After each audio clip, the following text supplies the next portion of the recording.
Hello friends, welcome to NK studies. आज हम biology के चैप्टर 9 रेस्पिरेटरी सिस्टम श्वसन तंत्र के पार्ट 1 में कुछ इंपॉर्टेंट क्वेश्चंस करेंगे। बाकी बचे हुए इंपॉर्टेंट क्वेश्चंस नेक्स्ट पार्ट में करेंगे, जो आरआरसी ग्रुप डी और अदर कॉम्पिटिटिव एग्जाम की दृष्टि से अति महत्वपूर्ण है, जो अब तक की परीक्षाओं में बार बार रिपीट हुए हैं। चैनल पर नए हैं तो चैनल को सब्सक्राइब करें और बेल आइकन के बटन को प्रेस करें। जब नेक्स्ट वीडियो अपलोड हो तो उसका नोटिफिकेशन आपके पास आ जाए। तो अब हम आगे चलते हैं। ये रेस्पिरेटरी सिस्टम श्वसन तंत्र का डायग्राम है। इसमें फेरिंग्स, ये फेरिंग्स है, ये लेरिंग्स है, यहाँ पर इसमें ट्रैकिया है। ये चीजें देख लेना डायग्राम में।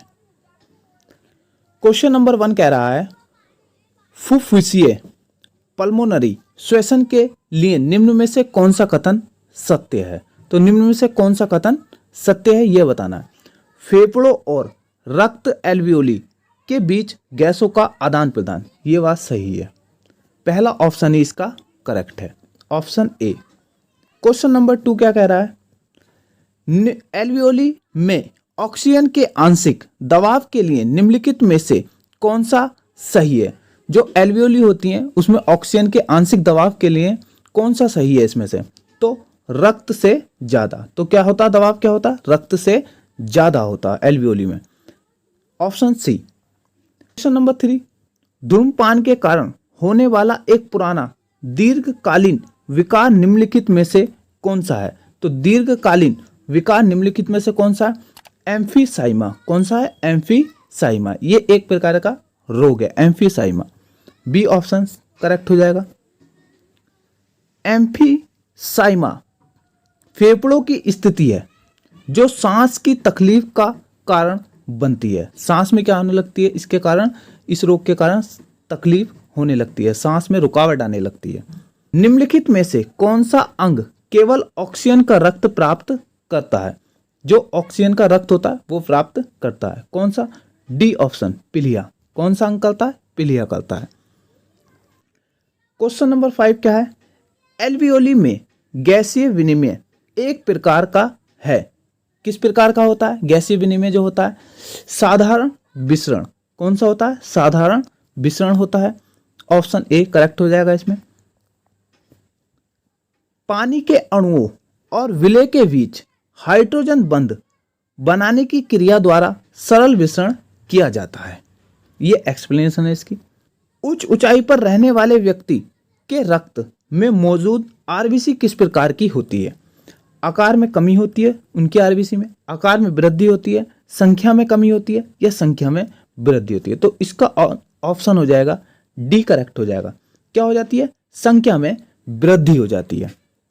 जो अधिक ऊंचाई पर व्यक्ति रहते हैं उनकी आरबीसी बढ़ी हुई होती है। किस अंग में बहिर्गमन जैसी उंगली होती है जिसे बिली कहा जाता है। क्या कहा जाता है, बिली कहा जाता है। किस में होती है, छोटी आंत में होती है। किस में होती है, वो छोटी आंत में होती है। 8, श्वास और श्वसन क्रम से किस प्रकार की प्रक्रियाएं हैं। जो श्वास और श्वसन है वो किस प्रकार की प्रक्रिया है, भौतिक और रासायनिक, रासायनिक और भौतिक, भौतिक और भौतिक, रासायनिक और रासायनिक। तो किस प्रकार की है, जो श्वास है वो भौतिक प्रक्रिया है, जो श्वसन है वो रासायनिक प्रक्रिया है, option A is correct answer. Next question, explanation देख लेते हैं। श्वास में स्वैच्छिक और अनैच्छिक दोनों क्रिया शामिल होती हैं। जो श्वास होता है ब्रीथिंग, जबकि श्वसन में अनैच्छिक क्रिया होती है। श्वसन रेस्पिरेटरी, ठीक है, अनैच्छिक क्रिया होती है। पौधे किस से सांस लेते हैं। पौधे जो होते हैं वो किससे सांस लेते हैं, स्टोमेटा से सांस लेते हैं। किससे, स्टोमेटा। छोटे छोटे छिद्र होते हैं पत्तियों में जिन्हें स्टोमेटा के रूप में कहा जाता है, उनसे वो सांस लेते हैं। कार्बन डाइऑक्साइड लेने और ऑक्सीजन छोड़ने के लिए स्टोमेटा प्रकाश संश्लेषण के लिए छोटे, सूक्ष्म और महत्वपूर्ण हैं। Next question, question number 10। केंचुआ में गैसों का आदान प्रदान, जो केंचुआ होता है उसमें गैसों का आदान प्रदान किसके माध्यम से होता है? किसके माध्यम से होता है? जो गैस होती है, गैसों का केंचुए में जो वो सांस की प्रक्रिया होती है वो किस माध्यम से होती है? फेफड़ों से होती है, गिल्स से होती है, शुष्क त्वचा से होती है, ट्रैकिया से होती है? तो इसका राइट आंसर हो जाएगा सी। किससे? शुष्क त्वचा से होती है।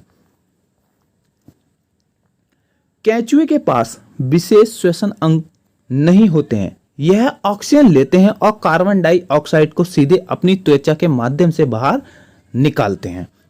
कार्बन डाइऑक्साइड को अपनी त्वचा के माध्यम से बाहर निकाल देते हैं। 11, निम्नलिखित में से कौन सा जानवर त्वचा के साथ साथ फेफड़ों से भी सांस लेता है? क्या त्वचा के साथ साथ फेफड़ों से भी सांस लेता है? वो होता है मेंढक। Option D is a correct answer. कौन सा होता है? मेंढक होता है। 12, क्वेश्चन नंबर 12 देखते हैं। फेफड़ों के छोटे वायु कूपिका को क्या कहा जाता है? फेफड़ों की छोटी जो वायु कूपिका होती है उसको क्या कहा जाता है? उसको कहा जाता है वायु कोष्टिका। वायु कोष्टिका को एल्वियोली भी कहते हैं, इंग्लिश में एल्वियोली कहते हैं इसको।